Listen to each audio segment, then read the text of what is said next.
आज आपण व्हिडिओमध्ये मस्त अशी भाजी पाहणार आहोत। तर कडधान्यांची आपण उसळ नेहमीच पाहतो, तर अशा प्रकारे जरा ओलसर रस्सा असलेली भाजी करा, खायला खूप सुंदर लागते।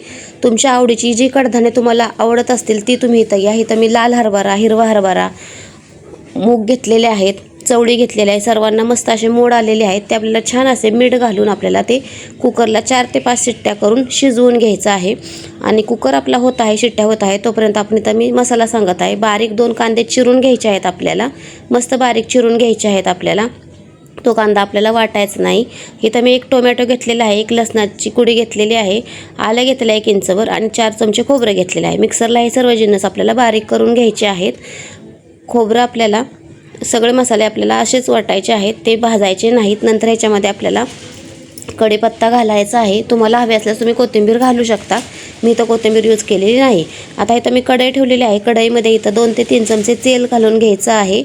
आता मसाला आपल्याला वाटून घ्यायचा आहे, तेल गरम होत आहे तोपर्यंत। मस्त मसाला आपला वाटून तयार झालेला आहे। तोपर्यंत आता आपण त्याच्यामध्ये राई घालायची आहे 1 छोटा चमचा, 1 छोटा चमचा आपल्याला जिरं घालायचं आहे। मस्त ते तडतडलं की त्याच्यामध्ये कढीपत्ता घालायचा आहे। ते छान असा कढीपत्ता तडतडला की त्याच्यामध्ये बारीक चिरलेला कांदा घालायचा आहे, तो छान असा मस्त परतून घ्यायचा आहे। गुलाबी रंगावर परतला की त्याच्यामध्ये आपल्याला जो मिक्सरला मसाला वाटला होता तो त्याच्यामध्ये घालायचा आहे आणि छान असं एकत्र करून ते आपल्याला परतून घ्यायचं आहे। एकत्र मसाला परतत असताना तेल सुटेपर्यंत आपल्याला परतायचं आहे।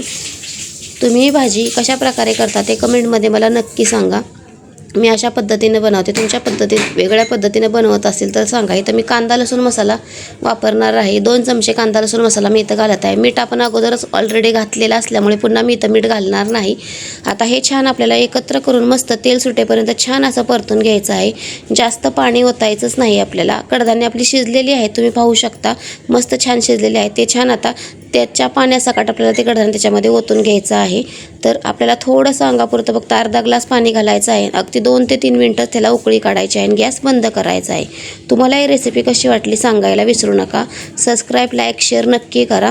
तुम्हाला माझे व्हिडिओ कसे वाटतात तेही सांगायला विसरू नका। चला तर मग पुन्हा भेटूया।